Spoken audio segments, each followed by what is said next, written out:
Chris, was it about 7 years ago that you alerted me that Mr. Burns was in the hall? And I had always been an admirer of Ric Burns. I had seen the history of New York, the Donner Party, Into the West, and the many extremely fine programs, many Emmy Award-winning programs that he produced in New York. And so Chris Merck, our director of stewardship, came into my office and she said, "Do you know Ric Burns is in the hall?" And I said, "Oh my goodness, I've always wanted to meet him." So I came out and we met. We became fast friends ever since. And one night over dinner, Peggy, Rick, Bonnie, Rick's wife, and Peggy Tramposch and I were talking about the opportunity that Nantucket had for a gateway film. People come here for all sorts of reasons, for the beach, perhaps for shopping, for history, just to gain perspective. The list is long. But what I said to Rick is that I think it would be helpful to all, regardless of what brought them here, to get a very quick, poetic, engaging snapshot of the rich history of this island over the last 4 centuries. And Rick, I could tell, his eyes were dilating. He said, "Oh, I would love to work on that." He was working on another movie about whaling at the time, Into the Deep. And so I said, "You would?" And so we schemed, and we talked with a lot of potential donors, and we developed the funding, their support to have Rick come and work with us. And if he throws his heart into productions like he threw his heart into Nantucket, our gateway movie for the island, the country's cinematography is richer for it because he threw his heart into that. When it opened here, however many years ago, we took surveys of who was attracted. 43% of our visitors, their first few months of that film showing here twice a day, were coming to see the film and then staying to see the museum. And that's the kind of gateway film we wanted. And I think as a result, people are very much better informed about Nantucket, much more attracted to coming here. Yesterday, when it took me 45 minutes to get from the Rotary to my office, I thought, have I had anything to do with this? I hope not. And Ric Burns' film, because that film is exceptional. It's our best-selling item, other than In the Heart of the Sea in our museum shop, and still is today. So it's been a pleasure getting to know Rick over the years. And about 4 months ago, we invited Rick to come, based on what Janet and I had been learning as we traveled around the country raising funds. The sense of place about Nantucket is very powerful. It's extremely magnetic. It brings people here. If you come here with what you think is a special story that you've been married on Nantucket, get ready, because every other person's going to tell that they had a similar romantic encounter with this place. That's the kind of power of place Nantucket is. And so the film has been very powerful in that regard, too. So Rick has done so much for this organization and so much for the island. And so we had him come back about 4 months ago to talk about what is it about a sense of place that he can speak to and has spoken to so well in the film Nantucket. So would you join me in welcoming Ric Burns?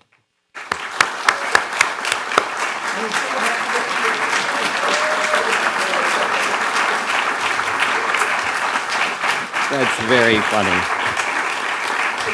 Thank you. Yeah, thank you so much. Is this on? Is it on? You're on. There we go. Hi. Hi, Janet. Hi, Bill. I'm really incredibly pleased to be here. I can't begin to tell you. I am a walking demonstration of the Woody Allen axiom that it's not 80%, it's not 90%, it's 100% of life is showing up. There's no question about it. And I couldn't be both more delighted and more surprised that I'm here, since every form of conveyance known to human beings since the wheel was invented has helped me get here.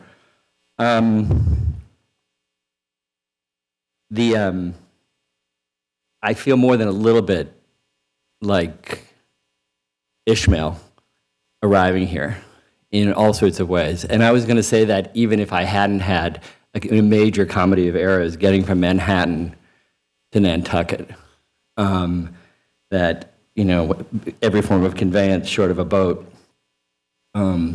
But it was on my way, I was thinking a lot about these two islands, both of them three-syllabled, both of them 9 letters long, both of them Indian place names, Manhattan and Nantucket, and what a crucial kind of relationship these two islands, both of them essentially small islands, Manhattan a bit smaller than Nantucket, although it looms so gigantically in people's imagination, as does tiny Nantucket. And I was thinking with respect to sort of Bill, your question about the sense of place and the importance of place. I think it is given, every place has its importance. Every place is a story place for the people who grow up there or move there or have families there or just pass through.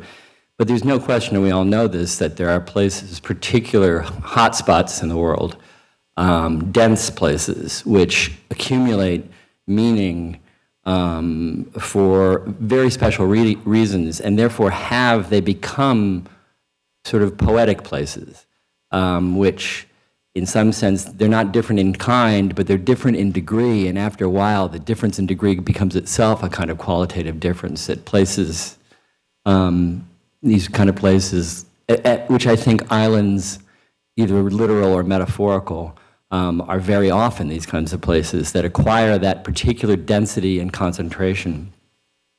People who know the E.B. White book, Here is New York.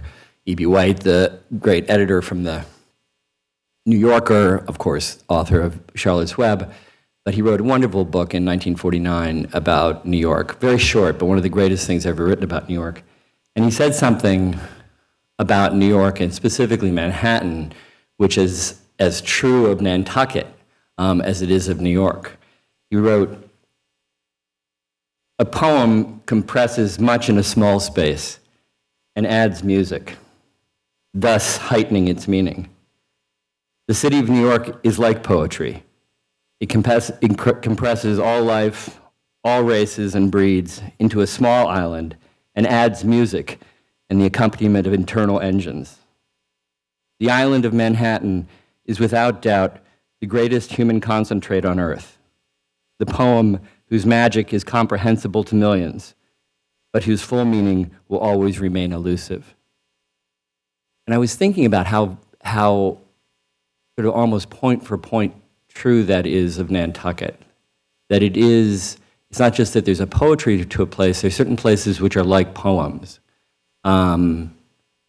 which is why I think we understand why islands lend themselves to this particular kind of character of powerful place, that they satisfy something very, very basic in the human psyche, a kind of a fascination and a magnetism about the miniature.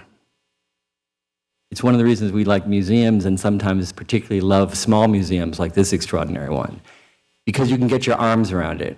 You can walk around it. It has an edge which is knowable. It's not just a kind of an edge which you see on the map. It's an edge which can be experienced, and therefore it becomes a place which is metaphorically connected to how we think of our own lives, which have edges, which have borders, which we understand there's a difference between ourselves and other people. And I think in both those respects, these two 9-letter Indian words, place names, Manhattan and Nantucket, are these special islands whose poetry comes from different and similar sources in each case. I mean, the poetry of Nantucket is partly the poetry of something which, like all good poems, especially small, highly wrought ones, it's kind of austere. It's not made up of a whole lot of different things, although, of course, it's much more multiple once you begin to look at it than it first meets the eye. But it's low, it's a little spit of land. It makes Martha's Vineyard seem kind of incredibly both cosmopolitan and multifarious. It's just this kind of austere place. And it's not only an island, but it's the faraway place. That it's a place which is itself not only containable and bordered, but it's out there on the edge of the ocean, the edge of the continent. the farthest easternmost place. So it's where America meets the world. It has that very special quality, the way Manhattan has the special quality of being a peculiarly dense gateway city. Nantucket is not so much a gateway city as it's kind of it's the border city. It's the moon that's farthest out, the last place you get to before you leave the solar system, or the first place you come to when you re-enter. And it has, like all poetry, like all good poems, not just a kind of a consistency of mood and theme, almost geologically, geographically, but there's a kind of, its music is really the music of the wind and the waves.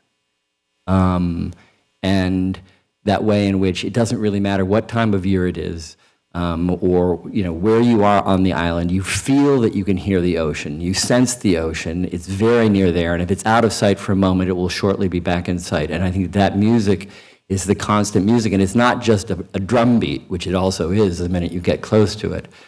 To be sure. So the meter of Nantucket as a poem place has that wonderful quality of having its own sort of organic meter to it.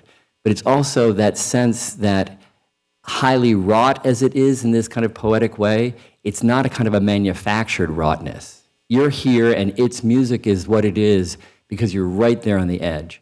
You are in closer contact with the elements. So that even its structured and patterned qualities are not things which take you away from nature, time, tide, wind, change. In fact, it brings you very, very close to nature, wind, time, tide, forces of change. And I think that that's one of the things one can sort of, and I think this makes Nantucket, the poetry that is Nantucket as a place, is even more profoundly poetic in this respect than Manhattan, its sister 9-letter island, which is that one cannot forget that things are going to change here in a way. I'm convinced that most of us lead our lives fearing, as we all do, mortality until we come face to face with it in one way or another. We want to pretend as if things don't change, as if even when there's sort of changes in the day, well, it's morning again. So even the things that tell us time, our watches and the sun moving across the sky, they reassuringly arrive back in the same place as if to tell us, you know what, nothing really changed. You don't really have that sense. There's an edgy kind of quality it's like always November in the soul of Nantucket. And maybe I feel that way because the first time I came here was in November and it was dark and gray and indescribably beautiful. But there's that quality in which a kind of a dangerous vulnerability. You're right out there on the edge. And if you know anything about it, you know how recent a phenomenon it was geologically and know that it's going to be reclaimed very, very soon. So there's a way in which mortality whispers to the people who live here and the people who come here in a way that then focuses your attention on the past in a way, because the present isn't quite so stable and reliable. One thinks about the past much more, and you look to the future here. And I think that quality, places which are filled with their own past and make their own past unavoidable to the people who live there and the people who come there, and that also therefore make them think about the passage of time and the impact of events, how people's behavior individually and collectively affects the world around them, therefore also makes people think about the future. What's going to come next? How are we going to preserve it? So in this place, this poetic little place is peculiarly felt and exists and is consumed or understood within the rhythm of the passage of time in a way that makes it a very existential place, not just poetic, but existential, and profoundly grappling with what it means to be a place that people need to take care of. The huge kind of man-made poetic part of Nantucket, it's partly natural and partly not, and again speaks to this kind of beautiful, kind of austere simplicity. There's almost a kind of a classical parsimony about what makes Nantucket Nantucket. And that's, of course, the whaling industry. this sort of extraordinary, tragic, titanic episode, which so characterized, so marked, so shaped the island during its heyday, during the 150 years that it was really in full speed, and then disappeared and left Nantucket. I'm not sure if it's shell-shocked or bereaved, but suddenly silenced after having been characterized by this activity that was so American before it was even America. So much about testing limits, so much about pushing back the frontier, so much about unbelievable predatory greed, so much about a sense that the world manifest destiny style is kind of given to you as your inexhaustible resource, and if you screw it up near hand, there's always a further western place you can go to. Or if you kill all the whales, which are right off Nantucket, well, you can go further out, as the Nantucket whalemen did. So there's a way in which, in a kind of not in a moving from east to west pattern, but in a kind of a increasingly centrifugal fashion, Nantucket's whaling industry moved out across the world according to a pattern that was absolutely self-defeating and doomed to failure.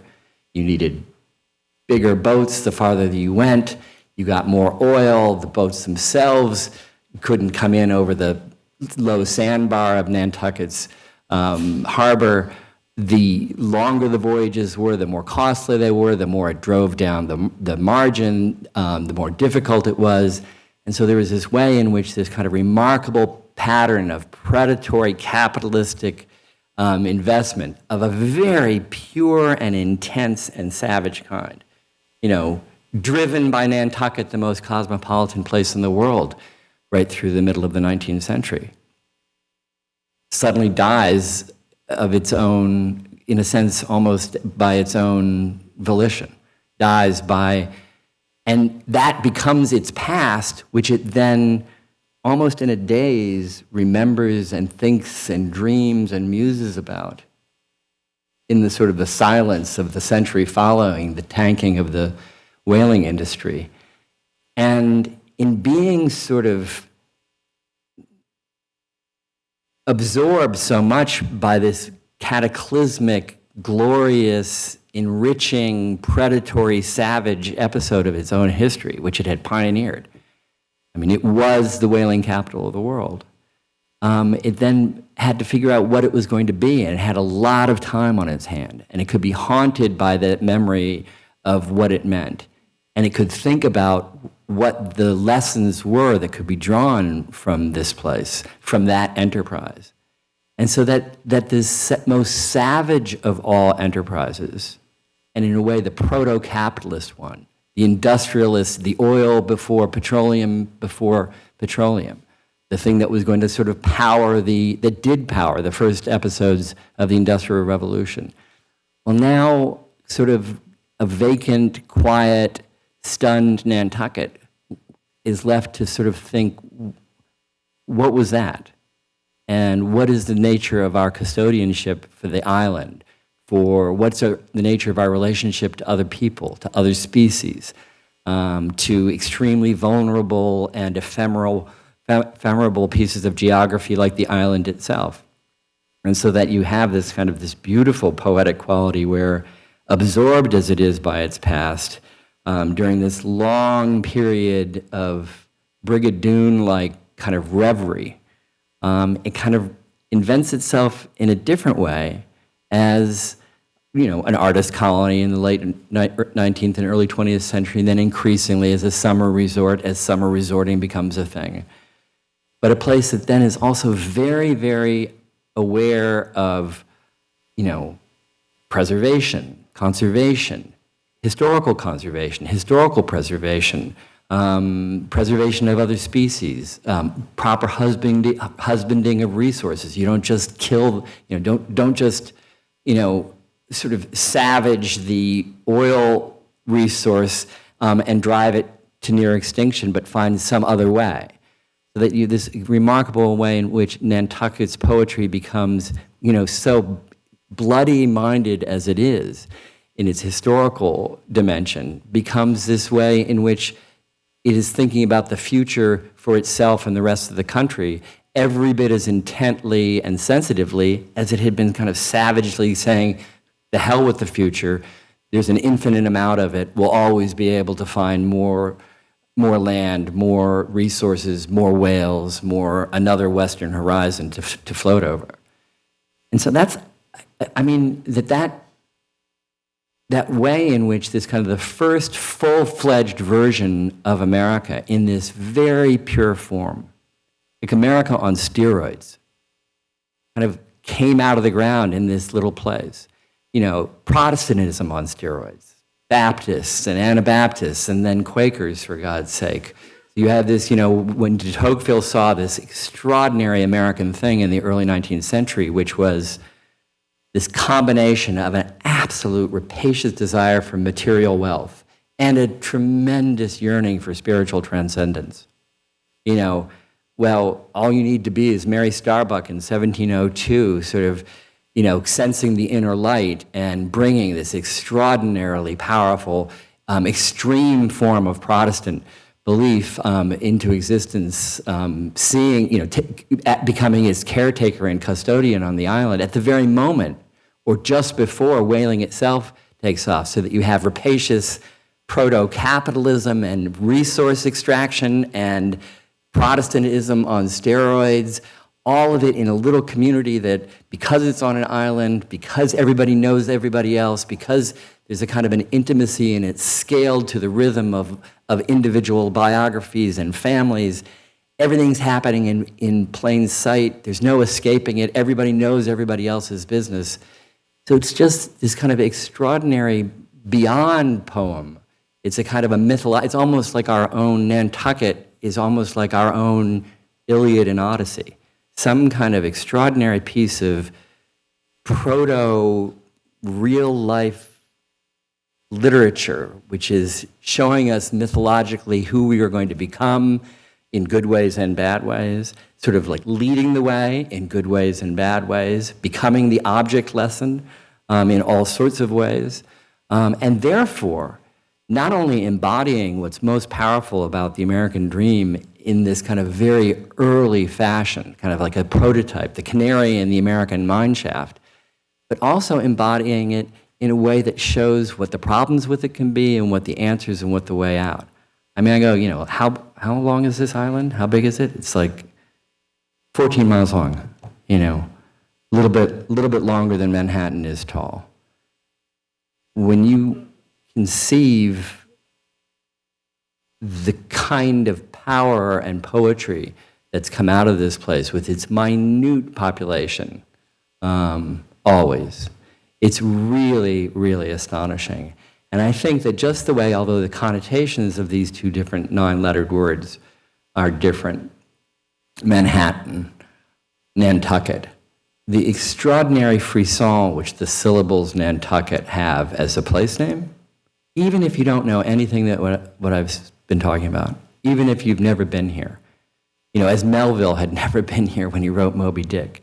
So without even coming, he knew, and then of course by knowing helped to sort of put itself on a kind of emotional, psychological, artistic steroids, knew how potent and resonant a place and piece of poetry Nantucket was, this faraway place.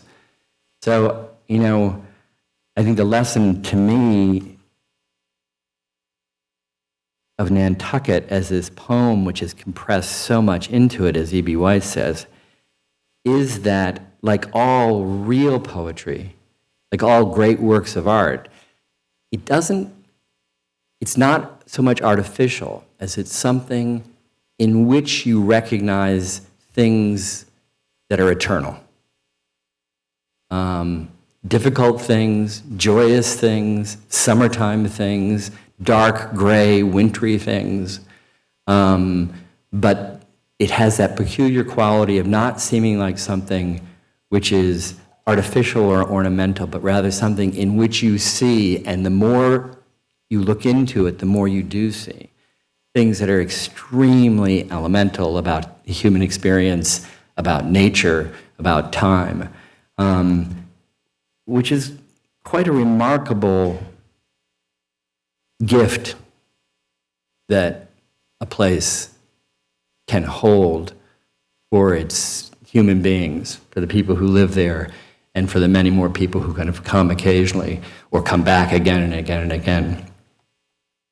I think that's really what we were trying to do when we were looking to make this film, is to somehow, we sat in Janet's living room over dinner on a kind of wild, wonderful night, thinking about what it was with the candles reflected in the windows of your beautiful dining room. And I think it's true that your bedroom is the farthest eastern bedroom in the United States.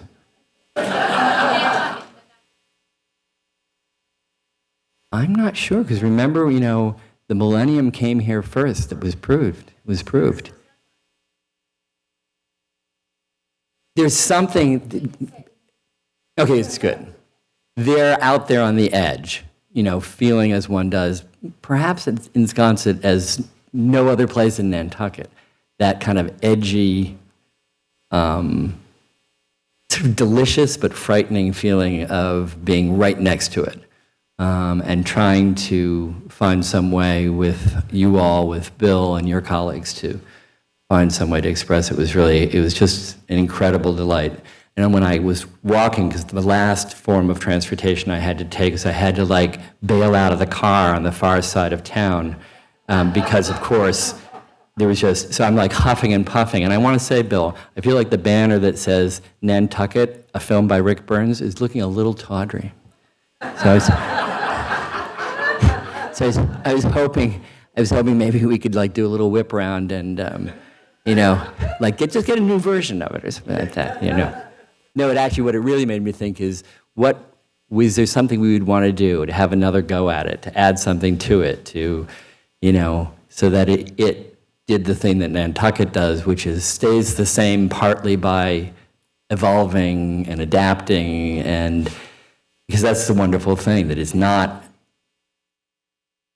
A piece of living poetry is not a dusty museum. It's something else. It has blood running in its veins. I think we were going to show 8-10 minutes of the film. Is that something we should do? Yeah. What's that? Yeah.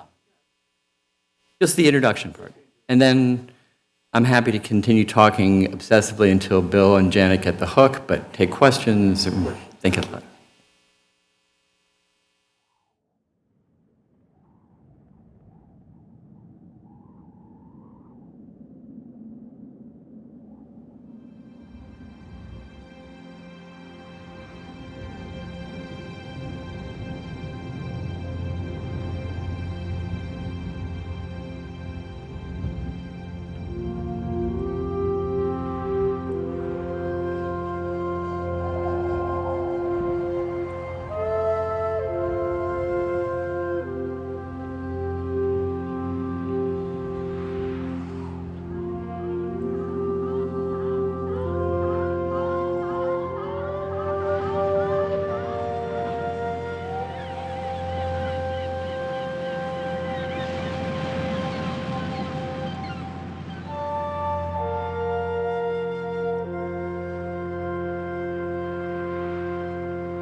It has always been one of the special places of the world.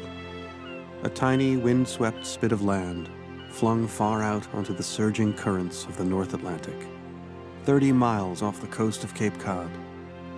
A discarded scrap of sand and gravel, an afterthought of the last ice age, bequeathed by the retreating sheets of ice, known to its original inhabitants, who first plied its shallow shoals thousands of years ago as Nantucket, the faraway place. Perched precariously on the far edge of the New World, close to the Gulf Stream and the continental shelf and the track of migrating whales, it has always been a rich and dreaming place. Scoured by wind and wave, hemmed round by treacherous shoals, and washed by complex currents. At once remote and beckoning, insular and cosmopolitan, worldly and homebound. Cut off from the mainland, but connected to the rest of the world. A place of comings and goings, arrivals and departures, of passages and transformations, of vast ambitions, bygone glories, and vanished dreams. Haunted by history and time, by memory and imagination, and by the sea.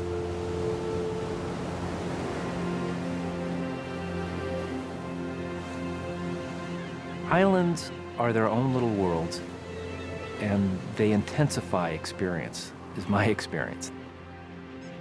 The highs are higher, the lows are lower, and the intensity of living is wound up to a certain degree. And I think that is a real feeling that someone who comes here who's never been here before immediately feels. There's a prism here that really concentrates experience. One of the things that I truly love about Nantucket is that it's this incredible convergence point. It's where the land meets the sea and the sky, and you're sitting there in the middle of it all. And you start to feel more and more, you're at this kind of convergence point of the whole universe. And once you get into the history of the island a little bit more, you start learning about its global connections and its ties to the far reaches of the world. You feel you're very close to America, but you're also very close to the rest of the world.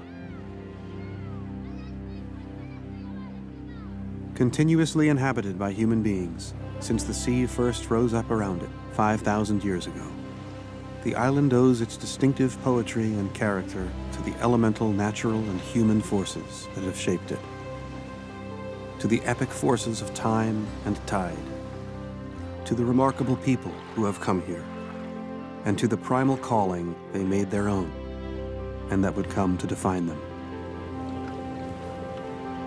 Few enterprises have so captured the imagination or so dominated the identity of an entire people.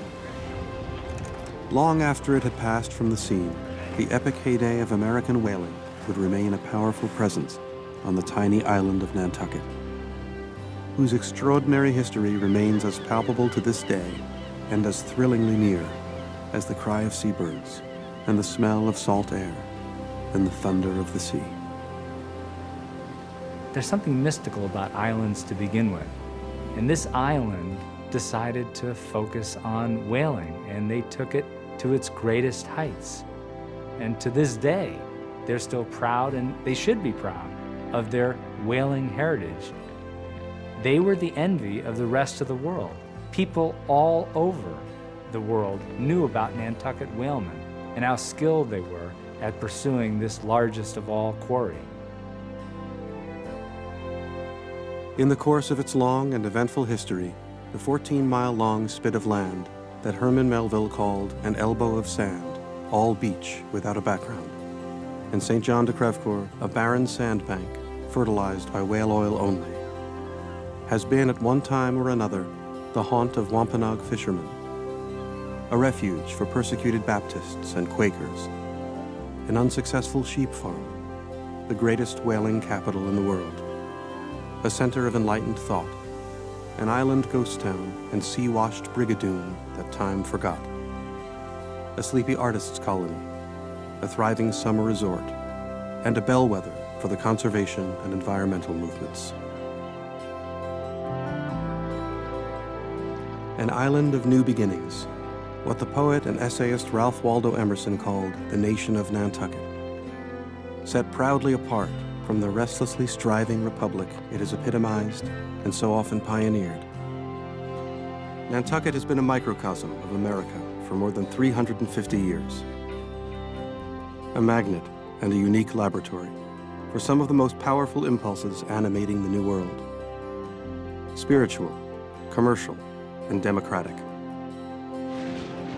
A place of stark and subtle beauty, of endurance and creativity, and of continuous transformation and reinvention. Nantucket is America in a way, but it's even more than that. It's what America would be if it was winnowed down to 50 square miles. It's an intensification of the ultimate American experience. There's something here that comes from a very great distance that inhabits this place.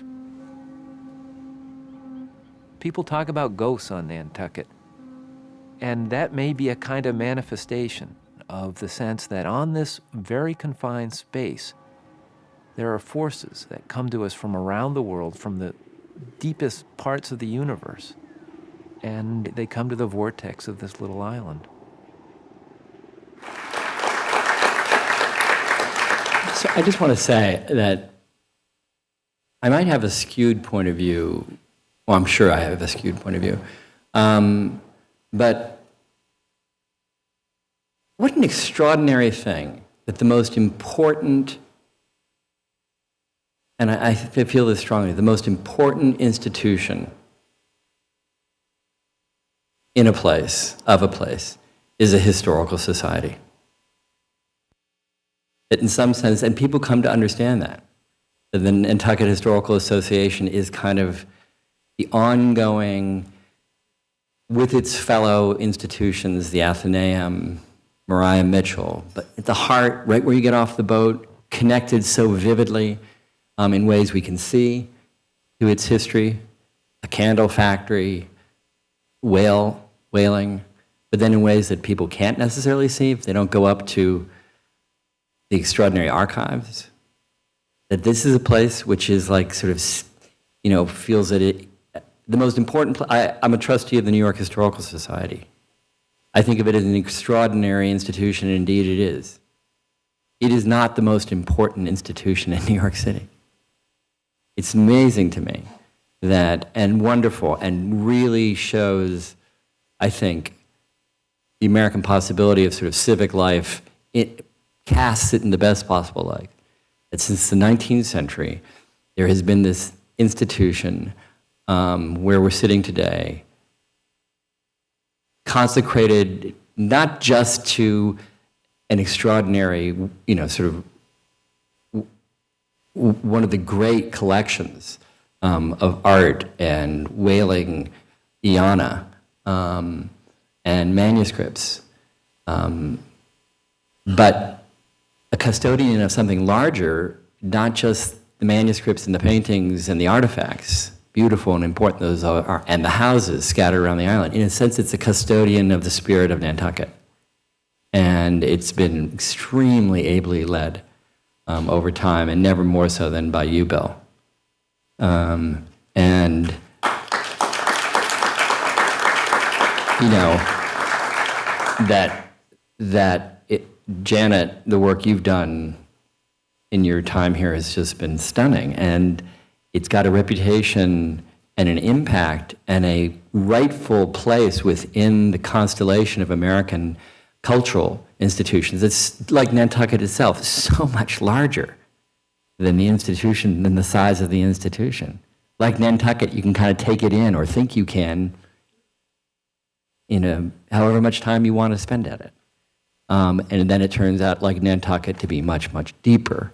But that it's part of not just a kind of sort of Miss Havisham's closed-up house in Great Expectations, where the past is in some neurotic way carefully cloistered and shut out from a inhospitable world, that is always opening itself out to the community and to the country and beyond. It's remarkable. So I really think that, particularly in this election year, I would like to nominate Bill and Janet as being President and Vice President of the United States.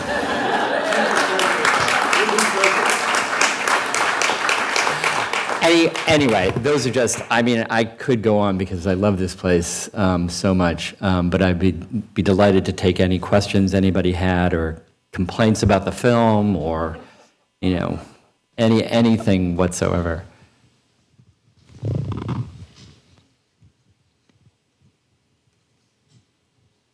Yeah.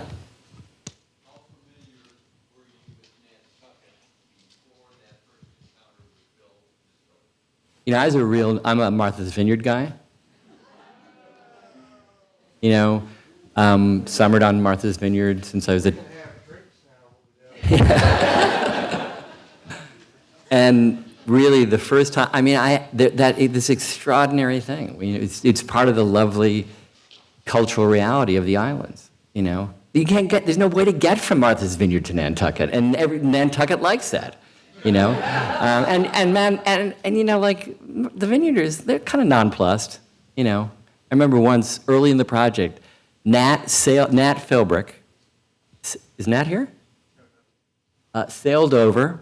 We all had dinner with an old Vineyard guy who's a big public television guy named Peter McGee, used to run WGBH. And there's just a sense of like how it was almost like, I don't know what, like sort of, it was like the court of, you know, Louis XVI meeting the, you know, there was no, I mean, everybody's friendly. I mean, everybody got along, but it was sort of like, oh, Nantucket, I see, you know, then on you went. And I had that attitude, and so I came here with Bonnie, my wife, for the first time on this, you know, beautiful, you know, late fall day, and we were staying at, you know, in a hotel at the White Elephant, and, you know, met Bill and Nat, and sort of right off the boat, pretty much. But it was like when the light starts to fail, you know, in the autumn here, and you walk up Main Street, it's insane. It's one of the most beautiful, haunting places I can think of. And it really does remind me of that incredible passage from The Great Gatsby, where Fitzgerald writes of the light failing on the coast of Long Island, and how, as the sunlight faded, the kind of the presence of the past comes looming through the darkness with a particular power that really sends a shiver right to the center of your soul. And it was just incredible. And I think that if we'd come here in the summer, we would have loved it too, but there was something about that kind of dark time, you know, off-season, that just brings you in touch with something really super elemental. And, you know, we've held on to our Martha's Vineyard chauvinism. But I have to tell you something. The Vineyard, which is an incredible place, is not, it may be a kind of a novel, but it's not a piece of poetry.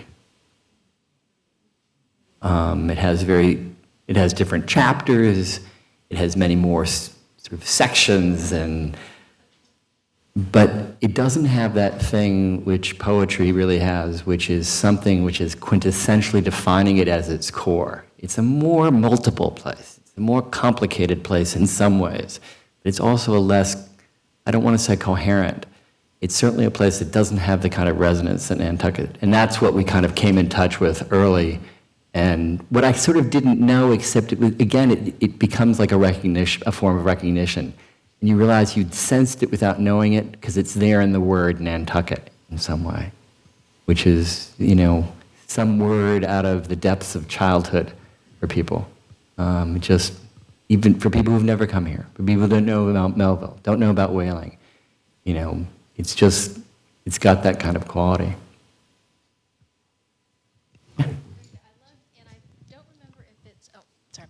don't remember if the quote's in Nantucket or if it's Into the Deep, but you have the scene where the ship is sailing, and I think that you're looking sort of up at the crow's nest, and you're talking about the quote where the sea and the sky and the eternal, and the closest we can come on Earth to eternity.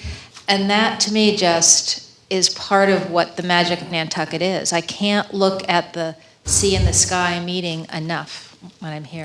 I know what you mean. That's that incredible quote from the middle of Moby Dick, of the kind of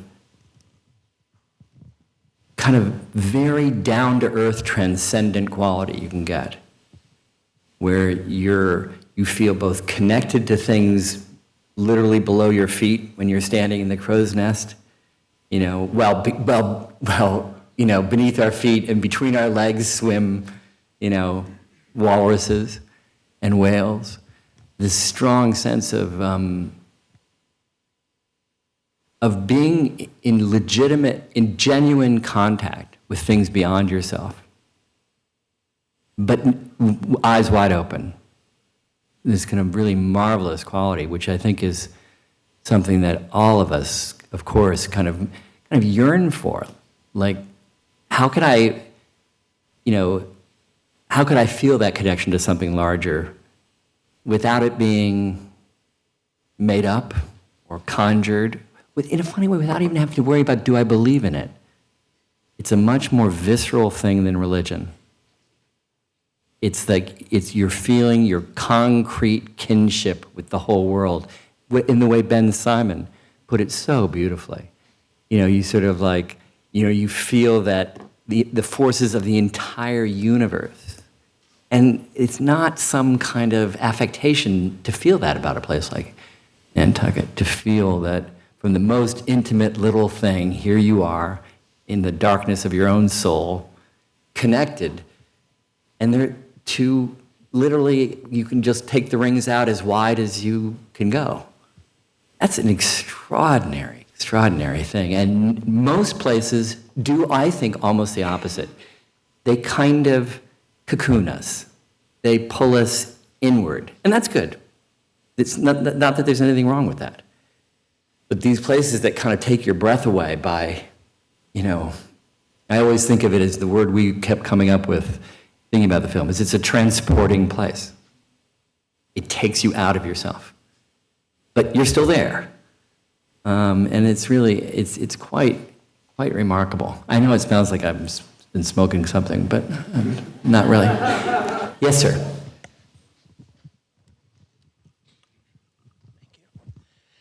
First of all, as a rival of the Vineyard, I would have to say that we do remind people that the Vineyard wears purple.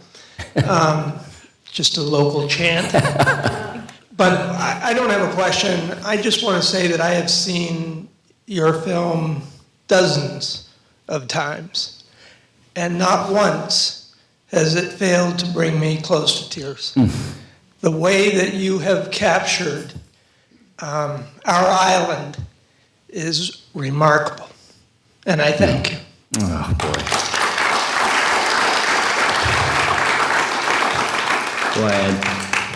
I'm very, very grateful to you. That's, I would say it is a testimony to